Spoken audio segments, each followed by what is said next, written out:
welcome to Synchronicity. I hope you had a great weekend. It's Monday, September. Nope, not even close. Not even close. It is Monday, October 7th. Totally a whole month off. How you doing? Imagination going well, reality going well, feeling going well, believing going well, assuming going well, appropriating states of consciousness going well. I hope so. But if not, fear not. Well, there's nothing to be afraid of anyway. But let's say you still are dealing with some shit. Let's say Mercury in Scorpio is really fucking your shit up. Let's say you are constantly reliving, rethinking, re-experiencing old trauma, shame, negative experiences, or maybe you are longing for positive experiences or a state of flow that you're not in right now that you wish you could get in. And how do you get in there? What the fuck is that going on? That's okay. It's okay. We're in the void. We're in the middle of two vastly different worlds. And it feels like that sometimes. And you're like, what the fuck is going on? There was a blackout here the other night. I was talking to an astrologer in China. Brian, he'll be on the show soon. Basically, new rule of the podcast. If I'm not doing it live, you have to be in China. That's the only way I'm going to do remote podcasts. But yeah, shit's getting weird. Technology has been weird and Mercury isn't retrograde yet. It's like, what the fuck? Shit is going on. It's all good in the hood. This episode is the third series of questions and answered. Oh, geez. Questions and answers. Noah, how are you qualified to give answers on anything? Who the fuck are you? How dare you say you know something about the nature of reality and do presumptuous episodes like Reality 101? How dare you? How dare you? I'm sure you're not listening to this show if that's what you think. I dare to dream and know because I directly experienced this shit. And that's why you can't fake this confidence. You can't fake the resonant tone of what I'm saying because you fucking directly experience it. It's like if someone was like, hey, what does chocolate taste like? You wouldn't have to like make up a fake story of what chocolate tasted like. You'd be like, yo, chocolate, that shit is really good. I don't know exactly how to describe it, but you got to fucking try that shit because it's fucking good. And if you don't like chocolate, like what the fuck is the matter with you? You don't get that. If you're a vanilla person, that's fine. Vanilla's okay. I've warmed up to vanilla in the past years. Used to not like it, but as a base, I think we can do better. Okay, anyway, tangent. Let's get to these questions. There are 10 of them. I don't know how long this episode is going to take. I'm sure I will go off. We'll probably smoke a joint at some point in this episode, so get ready for that. I'm getting way more easy breezy with this shit. So yeah. All right, let's get to these questions. And of course, you can always email me at noah@syncpodcast.com. You can hit me up on Twitter at Noah Lampert. You can hit me up on Instagram at Noah Lampert. Where else? There's the form, the survey. There's so many different ways. The mailing list. There's so many different ways to get in touch with me. There will be a point where I probably can't get back to people as quickly as I have been. I can feel it. It's imminent. So take advantage of it now. Please. It's like the people who come and still hit me up for the free tarot and astrology readings. They're like, am I late? I'm like, yeah, you're way late. It's definitely costs money now. So sorry, but not sorry because it's fucking awesome. Okay, let's get to these questions. Yeah. All right. Number 1, not using names. Again, if you want your name to be used, explicitly say, please use my name. Okay. Question number 1. How do you appropriate states of consciousness? / how do I imagine I'm always in a state of creative flow? Great question. Okay.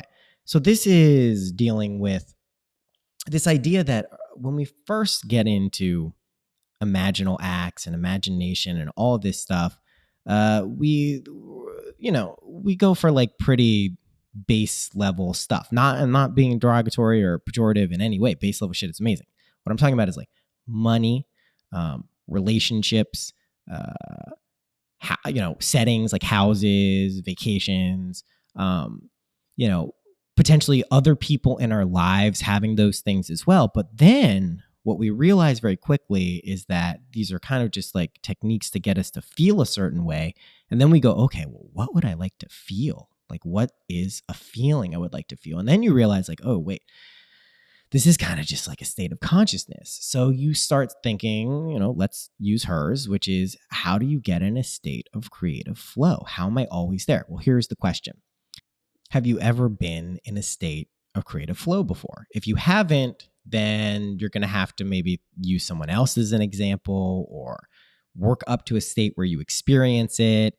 But if you have been, for a lot of people, they have been. For most people in their life, they've been in a flow state, even albeit just for a little bit. But if you have been in that state, you recall the state, and then you embed that in an imaginal scene, if you're using one of these techniques, and you say, okay, wow, I can't believe I thought I was not going to be in a state of creative flow. Like, that was so weird that I ever felt like that.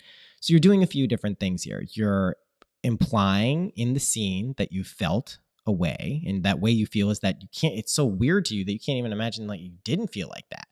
Right. And then you can say, well, you're using a negative. Aren't you potentially saying to the deepest part of you that you're going to deliver to yourself that you don't want to be in a state of creative flow because you're imagining you couldn't be in one? No, you're not. And again, your subconscious, the feminine aspects of your mind, your psyche, does not distinguish. It's non-selective. So didn't creative flow, weren't in a creative flow. It does not how it works. It really pays attention to the feeling first and foremost. So this amazing wonder that you had, that like, whoa, it's so weird that I thought I couldn't do this all the time. That's what's really being served up. But even just in the syntax, all it hears is creative flow. So that's how you appropriate any state of consciousness. Now, I will say this. Tapping into inspiration and creative flow at all times really does require you to jump up to the realization that you are everything, that you are God, you are Jesus, you are Krishna, you are Buddha, you are ayahuasca, you are LSD, you're an alien, you're all of these things. And you have to be able to comfortably go there quickly, because that's the state of creative flow. When you're up there in unity consciousness, when you're up there in collaborative kind of recognition of the interconnectedness of everything, not conceptually, but as a felt reality, you'll recognize, like, how could you not be in creative flow all the time? You never run out of inspiration. You never run out of ideas. You never run out of anything that would prevent you from seeing that you have access to everything all of the time. It's just the coolest. So in specific regards to creative flow, the quicker you can recognize that you are the creator and sustainer of this world for real, not conceptually, not intellectually, felt, known, you will be fine. And then as a shortcut to all these things, appropriate states of fearlessness, balance, equanimity, love, harmony, compassion. Appropriate those states and you're good to go. And that's really what we're all doing here. Just to be clear, if you came here for like, how do I get more money? How do I get this shit? Don't worry, you get all that if you really want it. But it's just to improve your ability to appropriate states of consciousness. I used to, when I was first getting involved with psychedelics, when I was like 15, my first trip, you hear about bad trips. I read a lot about LSD, a lot before I did it, because I was freaked out and I was like, I don't want to do something that I don't know a lot about. So I read a lot about it, and you hear about those bad trips. So I'm on, must have been like 300 milligrams my first trip, 18-hour trip, sunshine acid from San Francisco at a music 5-week program. I'm 15 and in Boston by my lonesome with friends, but my family's nowhere to be seen for a long time. And I'm in the middle of this thing and it's getting funky. It's getting weird. Not a bad trip, but I was like, oh man, like, I don't know if this is what I want to experience right now. And I had the epiphany that it was a light switch. You just flip it. You just flip that shit from dark to light. That's all you do, or light to dark. And that's what everything is. I thought it was just related to the psychedelic experience, what I had classified as a psychedelic experience, an LSD-based experience, when in reality, that's the true reality. That's way closer to actual base level reality, for real, imaginal reality, than anything else. It is that quick. You do flip the light switch, and you can flip it on for anything. Fear, fearlessness, creative flow, non-creative flow, happiness, upset, crankiness, joyousness. You can literally do that. Okay. It seems foreign. It seems like, what the fuck are you talking about? If someone's punching you in the face, how are you going to be happy? Well, first of all, you wouldn't, most likely, unless, you like that. Good for you. That's cool. But, anything you can, really, try it, see it. I'd use a good one for me is I get antsy if I'm going somewhere and I'm behind someone slow. I like to go fast, especially up here in the Hudson Valley. Like the speed limit's 55. I like to go a healthy 65. So if someone's going like 45 and a 55, I will get antsy. So now what I do when I'm getting antsy is I'll be like, oh, this is just a reminder to slow down. Let me enjoy this. Let me see if I can actually enjoy this. Completely flipping something that would have been based on, oh, I get there on time, blah, blah, blah, blah. I'm always on time for whatever I do. I'm usually early. So I don't have to worry about that. So not going to be antsy because of something like that. So then I just try to flip it to enjoying it. Thank you for helping me get there at the perfect time. It's weird when it actually works. You're like, yo, what the fuck? And it's not a passive thing. It's not like you just accept shitty things in your life. If someone's going really way too slow, you are allowed to pass them. I do it. And it's fun. So there's not some rigidity to this where you just accept all these lumps because you're doing it to yourself. That's the truth. Anyway, if that's the answer to the first question, and there are 9 more to go, buckle up. This is going to be a long ass episode. I'm going to have to stretch out this session file so we get past where I anticipated it going. Bear with me as I do that. I am my engineer, my editor, my filter. It's a one-man show over here. Okay, question number 2. Will the scene only occur if I truly believe it? Also, if this is easily testable on an individual level, then why is there no research behind this? Oh man, this is 2 questions actually. All right. Number 1, will the scene occur only if I truly believe it? Yes, but let's define belief. It probably feels like in your life that things happen that you didn't think about or you didn't imagine or you didn't believe. But that's impossible. You did believe it. You did believe in that happening. Now, it may be at a level underneath your conscious mind sometimes, but usually these days it's kind of right there and you're like, oh shit, I did kind of believe that. So the question is how do we test and feel belief? You can't trick yourself into this. You can't say, I'm thinking of something. I'm thinking of this thing. It's not the same as thinking from it. You are always the barometer. So how do you loosen your belief? How do you strengthen your belief muscle and loosen your boundaries in terms of what you allow yourself to believe? How do you do that? I think that's the real question here behind this, because it is true. Yes. Simple answer. Will the scene only occur if you truly believe it? Yes. Facts. Always. Never not happening. So you loosen your muscles, or you warm up and then strengthen these muscles by slowly, empirically proving to yourself, if that's what's needed, that this is how everything works. So pick an innocuous thing. Pick like a $5 bill or a certain color car that's rare, or a car that's rare. Like I do this with Tesla X's. I'm going to have a Tesla X in this reality at some point because I think it's a cool car. As soon as I opened up to that and accepted it, I started seeing them fucking everywhere. And if you know, this is like a rare car. The doors open up like a Batmobile. It doesn't fucking make sense. It's fucking crazy. It's weird. But I started seeing them everywhere. And then my family started seeing them everywhere. So you can pick things that like show you like, maybe there's something to this. Now, if you're like me, that's like, of course, like, duh. But if you're not used to this, you may be like, holy shit, how did I start seeing this a really rare thing? So scale up, empirically prove that as you believe something, it shows up in your version of reality. That's how you slowly prove to yourself. And that gets to the second part of this question. If this is easily testable on an individual level, then why is there no research behind this? What research would we be looking for? This is why Carl Jung's book, Synchronicity, fucks everyone else up. He was trying to statistically quantify phenomena like this. And we have people like Dean Radin who are doing a really good job and showing closer and closer against chance and against odds that this stuff is happening.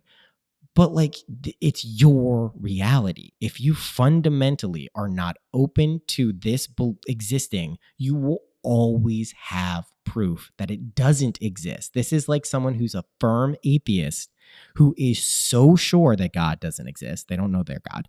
They're so sure of it. You will never be able to convince them unless they directly experience it. And luckily, many are, because they're doing it to themselves. And that's a pretty cool game atheists play with themselves. But again, atheism is also sometimes just a rejection of a particular conception of God or deities, and they view and discern and recognize that the concept of God or the divine can be appropriated and used negatively in this world and hurts people. So there's a lot of factors that go into something like atheism. But my main point with proof is it's you. If you believe that there is proof, you will fucking find it everywhere. Also, you won't give a shit about convincing anyone else other than for the reason of showing them that it exists so they can take some control of their lives and feel better. I'm not like, in case you like, I'm not trying to convince you. I'm not trying to convince anyone because I don't need to. If I created a reality where I had to convince everyone of this shit, that would be so burdensome. It's like, if you get it, you get it. Great. And once you get it, you fucking see it everywhere. And then what's weird is more people get it, we see more collective proof of it existing everywhere. And that works as like kind of a beacon and a signal, and it folds people in, and it's great. But yeah, there is a ton of research behind phenomena like telepathy, remote viewing, to the point where governments investigated and put significant amounts of money into testing this stuff. It exists. There will always be the people who are offering $1 million to prove that psi doesn't exist. That's their own game. That's their version of reality. That's them pressure testing something that probably doesn't make sense to them yet. But yeah, there's proof, and it's hard to quantify research because it's an individual experience of belief, right? We can fold people in and show people things, but it's really just their experience of it. So anyway, there we go. Question number 3. How does this, these are really good in order. So cool. How does this work for really big things like the lottery? What if 100 people imagine something for someone? Is it proportional? So these are, again, 2 questions. So how does this work for big things like the lottery? It works for the lottery. Everyone who wins the lottery imagined that they were going to win the lottery, and they did, and they really believed it, and they may not have consciously perceived it, but somewhere deep down inside of them, that's what they needed. You have multiple different stories of how that ends up for people. Some people are, oh my God, we won the lottery, everything is great, our lives are amazing. Then you see those, like, what was it, on like Discovery or something, like the horror stories of people who win the lottery, and like everyone starts becoming a leech. It just amplifies what was going on in their life and reveals sometimes other dynamics, because money is such a powerful force and has been such a powerful force. So the lottery, it works. It works. It is really up to the timeline and version of reality you're willing to accept for yourself. Most people don't want to win the lottery. It's not fulfilling for a lot of people in the same way that crafting art or a living or whatever it is for themselves that fulfills them day after day, forever. Money is amazing. It's great. Who wouldn't want the pressure taken off? It is such, that's why so many people are drawn to playing the lottery. It's just such a real and visceral need for so many people. But the way you get your money is part of the story you've written for yourself. And that may sound inconsiderate or callous. Like, if there's someone poor out there, like, why wouldn't you just give them the money? Well, if you have the means to do so in an ethical and responsible way that will help the person, please do it.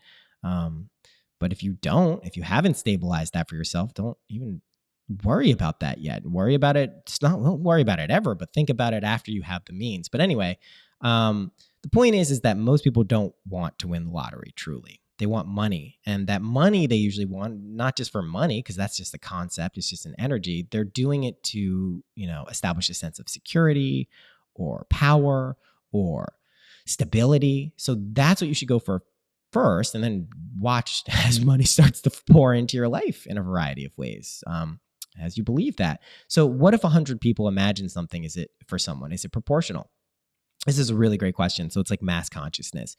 Yeah, there's a tremendous amount of effect if a lot of people are tuned in and imagining something. We see this a lot with sporting events or major events that are unfolding in real time, which we now can watch in real time. So there is an amplification effect as we co-create and co-imagine. This earth is a proof of that, just how we're co-imagining it. But is only proportional to the degree to which someone understands this as an operative mechanism of how reality is created. And what I mean by that is if there is someone who really fucking gets this shit, that person could influence potentially millions or billions of people, right? That's pretty nuts. Now, listen, let me say this. If someone does really realize this, they're not going to manipulate. They're not going to pull strings. They're not going to basically get in people's heads and Jedi mind fuck them. Even if it seems like they should be doing that to get things better or like more on an even playing, like just, objectively less suffering.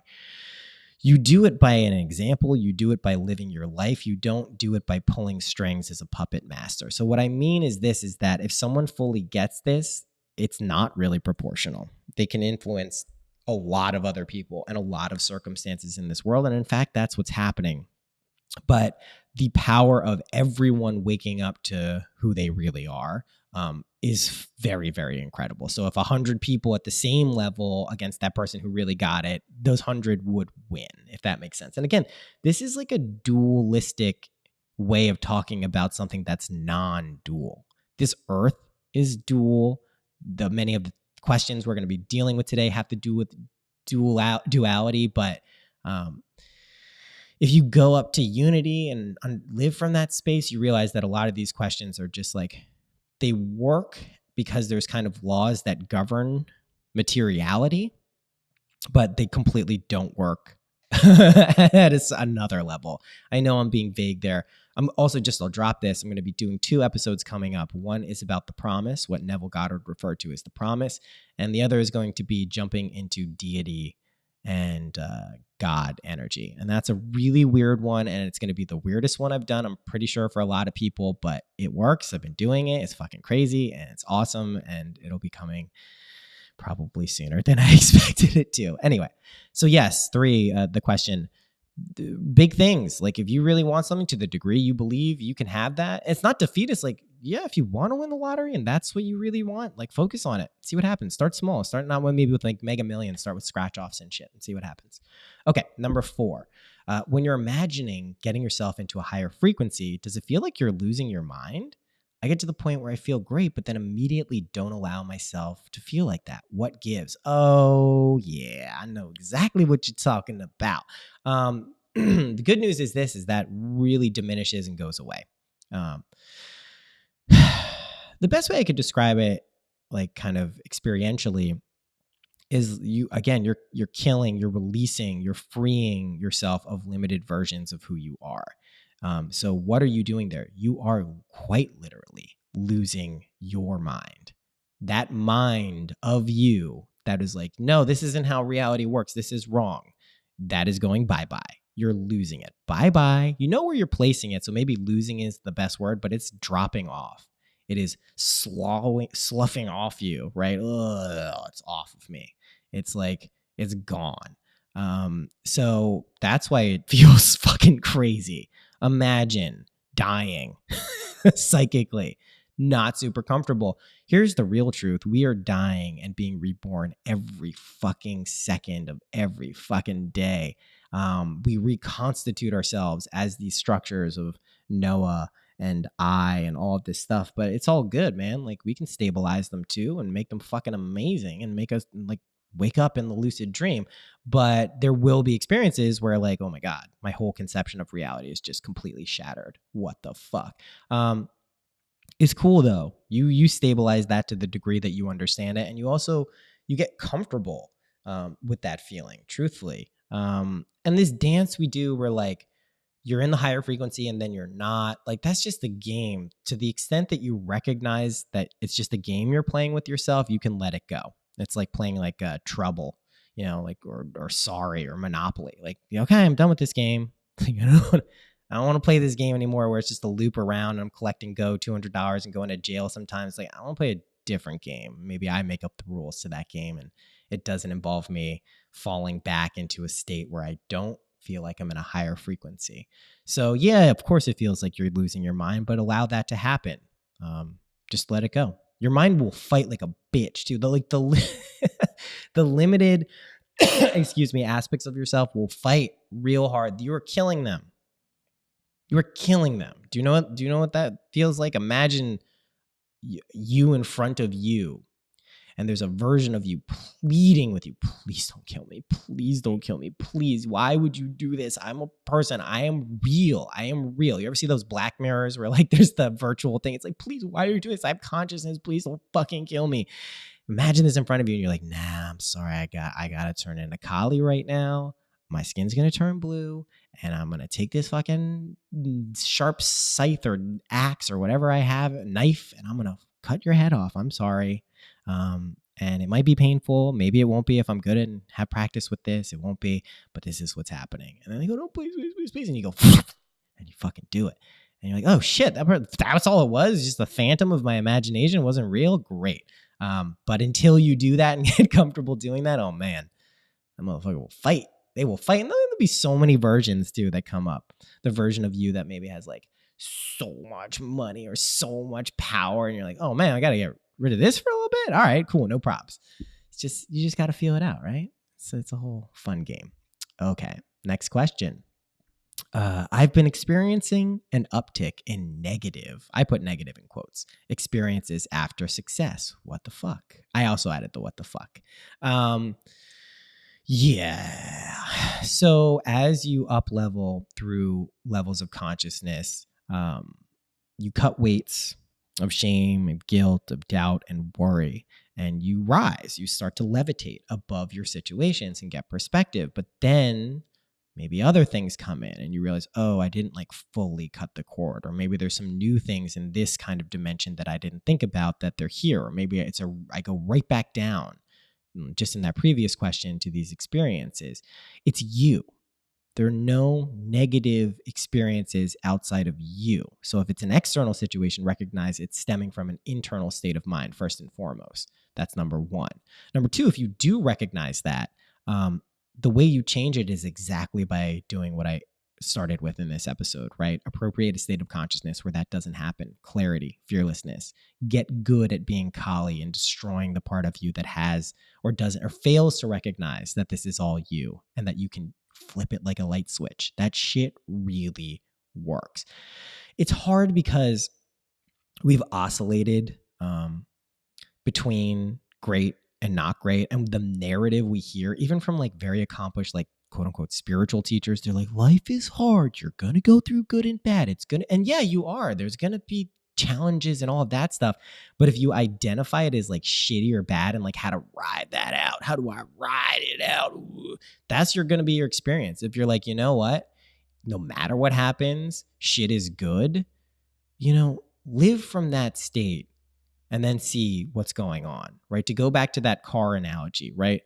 Live from the state where even if someone is going slow in front of you, or even if they crashed in front of you, like it's all good. It's all good. You're not inconsiderate. You're not uncompassionate. You're just recognizing the perfectness of this creation that we are all creating for ourselves. The law is always in operation, always, for every single person. You do not have to feel overly responsible or overly accountable, but you should recognize that you are 100% responsible and 100% accountable for your world and everything that you see in it. So if an uptick in negative experience is happening, you're doing it right. It's coming, your shadow, the parts of yourself that you haven't seen before are coming to the light, and they're saying, look at me, integrate me, figure out what you're supposed to do with me, because this is you, I am you. So please look at some situation here. Where are you going to need this help? And just to be clear, if like your level, if you're imagining a very big future for yourself, right? You're going to want to deal with as much shadow stuff, as much shit that you don't know about yourself before you get to an amplifier state, whether it's money or fame or whatever the fuck it is. Deal with that shit first. Trust me on that one, because it will amplify everything. You have more money, more problems. See how many people success fucks with them. You see how many people money fucks with them. You see how many people relationships fuck with them. Deal with that shit. There's no way it has to look. Just deal with it. Trust me. So negative experiences, quote unquote, usually a failure to deal with shadow aspects of yourself. So focus there. This is an interesting question. Does masturbation or abstinence tie into your imagination techniques? What about trippier things like sigil magick and using orgasm to fire intention? Where does discipline and control fit in? Oh, these are really good questions. And I'll admit to judging this question when it first came in. I was like, why is someone asking me about masturbating? But I get it. Such a good question. So here's the thing with masturbation and abstinence. And so sigil magick, I've actually used before with orgasm, both masturbatory and with partner. So that shit works because it's such an intense feeling state that whatever you kind of bind it to in the moment of orgasm really has a powerful effect. But it's to the degree that you understand what you are summoning forth and letting unfold in this world. So sometimes you will use that and have no idea what you're doing. Now, in terms of the control and abstinence and discipline, just don't be weird about it. Like I hear a lot of people who have gone through these celibate periods and it's like they're forcing themselves to do it. And it's like, yeah, things can be a little challenging, but if you're forcing yourself to do something, you're probably just pushing something away. It might even be the opposite. Like maybe you're not having sex or maybe you're not masturbating because like you think it's bad and you can't handle it. Well, guess what? You're strengthening that belief by not doing it. Now, I'm saying you should be jacking off like all day, every day. No, but you can if you want to. Control and discipline fit into the degree that you've mastered them and understand those concepts. If you have a negative aversion to the word discipline, then you probably need to have some more discipline and go into it. And it might take a little bit or it might take a lot of it. Control is great. Let's just keep it in the realm of six, 666, devil in the house. But sex, let's keep it in the realm of sex. Control during sex is very good. Okay, for both partners, not just guys. Control is very good. When you can control yourself, you can do whatever the fuck you want to do. And when you're fucking, that's fucking awesome. You understand what I'm saying? For men and women, if you can control how many orgasms you have, both for men and women, if you can control the frequency and the intensity and the intention behind orgasms, that shit is good. So control is pretty great. I will say that. For any aspect of life, control is wonderful. Having a handle on a situation is great. Now, does this mean we can't just let go sometimes and do whatever the fuck we want to do? Of course. That's chaotic control. Yeah, sure. Go for that. Discipline. Listen, I don't see any reason okay, let me just talk about personally. There's nothing wrong with masturbating. There's nothing wrong with having sex. Don't deny yourself desires because you think it's going to make you more powerful. That's stupid. That's basically, let me say that. There's some active principle that says that, right? Tantric sex, like you withhold the orgasm during the sexual act to strengthen it and develop intention behind it. And that's cool. That is about the only abstinence while you're fucking, if you want to hold off to strengthen, that's cool. Otherwise, like just like straight up celibacy or not doing it, not for me. That's all I can say. Not for me. Can't ever imagine that being a part of my life. But if it feels like that's your path, yes, it's fine. It's valid. I think that's why I initially judged this question is like, I don't know what's right for you related to sex, who you should be having sex with, how often you should be masturbating. That's a very personal thing, but don't judge yourself either way. That's the most important thing about that. So I see validity to, holding off and strengthening, and also just like do what you want. I lean more towards the do what you want, but do what you want is more fun when you have control and discipline. Make sense? So how about that for a fucking waffling answer? Boom. Number 7. Excuse me. Not even smoking yet. Oh, but we're on question number 7. I'm gonna light this up. Here, listen to this. What is it? ASMR? Oh yeah, here we go. I'm gonna get a better mic, so we're gonna get real good at this. I'm gonna do some ASMR stuff. Okay, great. Question number 7. Can you share some specific focus techniques? I'm gonna have to think about this. I didn't read these questions. I wrote them in and didn't think about them. So specific focus techniques. Yeah. I think exercise physically, your body is very good for focus. I think writing things down is really helpful for focus. I think speaking them aloud is really helpful for focus. I think coming up with affirmations and mantras like I am fearless, I am clear. Those really help. But you really want my answer? I'm so annoying. Just say, I am appropriating a state of focused attention. That's it. That's it. Those are the techniques. Everyone wants, listen, and I will give out a lot of different things over the years and months and days and hours and seconds and minutes and everything, of ways to get to this point. But I'm like, in case you haven't noticed, I like the shortcuts. I like the cheat codes. I like to play the whole game without cheat codes after I know the cheat codes, but I want to know the cheat codes just in case. And the cheat code for focus techniques is imagine you are in a state of constant focus when applicable, right?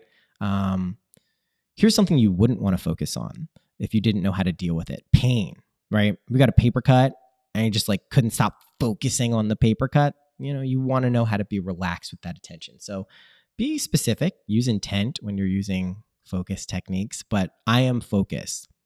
I am in a state of focus. I am constantly focused when applicable.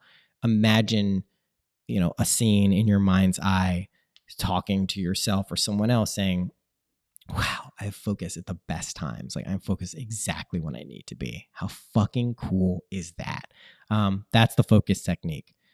I wish there was some you could do the Tibetan Buddhist thing, like imagine a petal, and on that petal is the Tibetan A, and there's a red, and there's a white flower below it, and then there's the consort. That shit works too. And that if you have a very logical, kind of masculine selective mind, that's probably going to work pretty well. But I'm just like, yo, can I just imagine that I'm focused and then I'll be focused? I can? Okay, great. That's what I'm going to do. Okay, number 8, the repellant principle. What is it? And please expand. So this was, I think it came up in the Nick Hinton episode I started with, where I was like, I'm sure you've noticed, or I don't know what episode it was, but someone basically typed out what I said. And I was like, oh, I said that. Interesting. It's basically this idea that as you get close to something or you're focusing on something, by focusing on it too much, you push it away. So what this is our conscious mind interfering with the means. So again, the process is this. If we want something or we want this state of consciousness, we live from the end. We imagine the end of it. We create a scene that implies it has already happened. That's all we're supposed to do. And we are supposed to accept that that is real and that it has happened and all is well. The second we stop accepting that and don't have faith, which is just loyalty to the unseen world, the thing we've imagined, we start trying to interfere with the means. We start trying to figure out, well, how is it going to happen? Why is it going to happen? Where is it going to happen? When is it going to happen? And it's like, that shit is totally, don't do that. I spoke about this with Duncan in the episode I did on his podcast, which is like, it doesn't suck the joy out of it knowing what's going to happen. Because you're just imagining this little snapshot. And if you feel amazing in that, it's going to happen. So that's great. But you don't know how you're getting there, nor would you want to. That would suck balls. We wouldn't incarnate if we wanted to do that. I'm shitting on sucking balls like it's bad. If you like to suck balls, that's fine. It's not a negative thing. But, we don't interfere with the means. We don't interfere with the means, okay? It's like, don't worry about that. But when we do, when we say, well, I know this is going to happen, but maybe I need to do this, or is it going to happen? Or do I need to do this to make it happen? Or and you start involving yourself and your consciousness in the process, it repels it. And it doesn't mean that it makes it go away. It just pushes it farther away in terms of linear time, in terms of expressing itself, because you don't really believe it yet. You don't trust it. And this goes back to the earlier question of does something happen when you believe it? Yes, that's the only time it happens. But if you're doubting it, if you're going back and forth, if you're not sure, it delays it. So just be aware of that. You don't get freaked out. If you notice you're doing that, it's all good. You're getting freaked out and noticing it so you can teach yourself the lesson that it's not a big deal. It's just how it works. It's all good. It's not good or bad, right? It's not like you have to freak out and judge it. Oh, I'm repelling it. Fuck. It's going to take so much longer. Ugh. Ugh, McGrug. Ugh. Ugh. Don't do that. Just be like, oh, I'm doing that? Okay, I'm going to not do that because I think I want this thing faster. I do. Okay. So that's it. That's the repellent principle. That's when people notice. And like, where this is really apparent? I'll tell you, in my life, when this was most apparent, if you like someone, not even necessarily romantically or intimately, and you want to have sex with them or you want to get to know them really well, it's just like sometimes like you meet someone and you're like, whoa, that person's so cool. Holy shit, they're cool. I want to be friends with them. Like, that's fucking cool. And like, maybe it starts off as this natural, like, yeah, that, yeah, we're going to be friends. That's cool. But then as you like learn more about them, you find how amazing they are and like how related you are and how many things you like, you can get weird about it. You can be like, oh, like I hope this person likes me. Oh, yeah. And then they start to pick up on that. Like, that happens to everyone. But like, that's just like a very present thing that we've all experienced. That is the repellent principle in action. No one, and nice people recognize that's going on. And they're like, it's okay. You can just relax. It's all good. I'm a human being. Shit is okay. And really, that's what most people feel like. Now, some people are dicks and they're like, yeah, I'm important. Like, you should feel like that. I'm so fucking important. Like, well, maybe don't. Maybe don't put that on those people. And just the way to kind of dispel all of this repellent stuff is it's all you. You don't need anyone else to validate you. You validate yourself. You do this yourself. You feel it. You live from that place. And then watch what happens. You're a fucking magnet. You're a fucking magnet. So that's the repellent principle. That's people being also, that can show up as indecisiveness. To use an allegory of the timelines, jumping onto the timeline and staying there is the same thing. Like, do that if you want. If you feel like you're getting kicked off it, you're doing that to yourself. Figure out the reason you're doing it and then decide if you want to keep doing it. It does not have to be this infinite loop of, should I do this? Should I not do this? I don't know. It doesn't have to be that. Okay. Question number 9. How do I stay focused on my mind and body feeling good when I don't have mental clarity or energy to hold visualizations or imaginal acts? It feels like I'm struggling with consistency for lack of a platform of healthy self as a starting point. Okay, this is a really great question. And one that I don't deal with a ton, but it does. I do get flashes of it where it's like, when I had a cold, I was like, it's a little bit harder to do this. Is it though? So when you don't feel great or you don't feel clear, the first thing you should visualize before anything else or imagine or feel or believe or assume is a state of health and clarity. Just start there. Don't focus on anything else. Don't imagine, don't anything else except health and clarity, because that's the base level starting point that you need to really be able to integrate this stuff. So if you are not there, that is your step 1. Clarity and energy and health. You need that as a platform to work from. If you're too keyed low into depression or you're too keyed high up in anxiety, you need to get balance is another word I'll use there. So, right? Clarity, health, balance, energy are your 4 foundational starting points. That's what you focus on. Don't worry about anything else. You may think it's money. You may think it's something else. You may think just focus on those. It'll all work out. Trust me. No matter what, it's going to work out. That's the truth, right? Let's just go quickly into what death is, physical dying. If you don't realize that you're God, if you're everything, and you wake up to this consciousness being the only real reality, the only God, what is written about and spoken about, you will keep coming back into this life. Right? You get it? Into this life, this world. And it'll be slightly different and it'll be a shade off and you'll be a younger version of you and you'll play it out all over again. And that's what's going on. So that's the worst case scenario and it's not so bad. It's like if your life is really shitty, it doesn't sound great, but you can change that right now. And then you just come back here until you get it. And you scale up, you scale up, you scale up, you scale up. And the conditions then become auspicious for you to realize this and it becomes effortless. So the way you get there right now in this life, no more, unless that's what you want to do, right? Clarity, health, energy. What was the last one I said? Balance. So very important, balance. You won't trust yourself fully unless you're balanced. You'll have doubts pop up if you're not balanced because it'll feel unstable. And things that feel unstable, unstable things don't last, right? They don't last forever. And yes, impermanence is real. And you can say, oh, well, everything's impermanent. You know what's impermanent? everything. You know what's not impermanent? Consciousness. That's the only permanent fixed thing that we actually know doesn't really change. But it changes in the sense that we carve off, we peel off layers of what doesn't actually exist until we get to the real golden holy grail philosopher's stone, which is us, which is the true version of us. And as we do that, in case you're worried, you don't like dematerialize into nothing and die. That doesn't happen.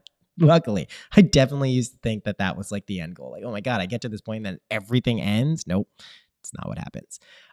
So yeah, just if you're not feeling good and you're dwelling on that, start imagining where you don't dwell on that, and imagine a state where, you can do little tricks too. Like every time I feel pain or discomfort in this part of my body, I'm going to experience joy. Right? What? Doesn't make sense. What is not going to happen is you're not going to just feel pain to feel joy. It's just going to replace itself. That's what happens. Try it out. Give it a shot. Okay, number 10, last question. How do we hold a state without getting frustrated or impatient? Well, it depends on the state of consciousness, doesn't it? No, it doesn't. Frustration and impatience are just symptoms of interfering with the means of how something is going to unfold. That's all it is. You say it needs to be look like this, it has to be like this, has to be then, has to be here. Oh, I declare it should be here. Now, here's the cool thing. When you really get this, you can actually do that shit. You can be like, you know what? Wednesday, this is going to happen. I'm sure of it. And we do this stuff all the time. It's just we do it physically. So we're like, okay, this package comes with this thing I want on Wednesday. I know it's going to happen. Lo and behold, it comes because Amazon told you it was going to come. Therefore, you knew it was going to come, right? You don't need Amazon to believe something is going to come for you. You don't need a physical package to have something delivered to you. You place your internal Amazon order. You say, let me go to iAmazon and I want to order. I just came up with that. That's good. Don't steal that, anyone. iAmazon. Oh my God. Amazing. So I'm ordering on iAmazon. I would like 1 state of fearlessness, 1 state of clarity, 1 state of attractiveness, 1 state of lucidity, and 1 state of equanimity. And I would like those delivered tomorrow. I'm a Prime subscriber, right? I subscribe to the Prime number 7. So can you please deliver those to me tomorrow? iAmazon? Yeah. Okay, no problem. Do you believe that? Do you believe in iAmazon.com? Okay, do you?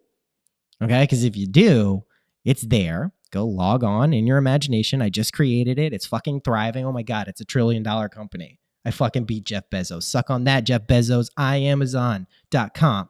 Ooh, just created it. Oh my God, he's tight. He's tight. Oh, he's upset in this reality. Oh, in this imaginal world, he's not happy that someone created something where they have more power and money than him. Fuck. Okay, well, it's okay, Jeff. It's going to be fine. But here's what I'm really saying here, guys. Got a little carried away with the iAmazon. It's the same thing. It's the same thing. Don't get impatient. Don't get frustrated. There's no point to it unless those states of frustration and impatience are there to show you that there's no reason to be impatient and frustrated.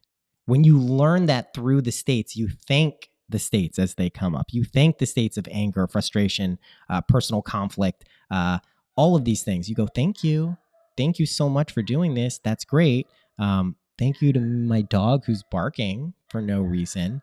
But that's what you do when you're getting there. iAmazon.com. Can I order my dog not barking on iAmazon.com? I would like that within the next minute. Okay, I just went in there and made him be quiet. So thank you for listening to this episode. I will take that as a sign that we are done. Also, that there are no more questions that I have to answer. If you enjoyed this, please rate and review Synchronicity on Apple Podcasts, wherever. Share it with a friend. Readings are open if you're into that. I have adjusted the prices and times for the readings, most likely for the final time for some time. I honed in on what I really want to be doing with these readings, and that is getting together with people one-to-one. I was doing some remote stuff. I still offer that a little bit, kind of like these oracle readings where you just sign up and I'll audio deliver something to you. But I had some readings last week where They were like 75-minute readings, hour-long readings, and holy shit, they were fucking awesome. It was great. So if that's something you're interested in, find it on syncpodcast.com/readings. I'll be there. I love doing it. And I'm really incorporating tarot and astrology into everything I'm doing now. So they're not really that separate. We can focus on one more than the other, but it's all one thing, right? What we're doing here, just to be clear with these readings, is you're talking to yourself through me. I just get the fuck out of the way, interpret things as best as I can, and we try to get you feeling fucking good and stay feeling good. And that seems to be what's going on, and it's fucking amazing. So that's it. That's it. I will see you with a guest later this week and probably some other episodes. Just have a hunch. All right. Bye-bye. Happy imagining.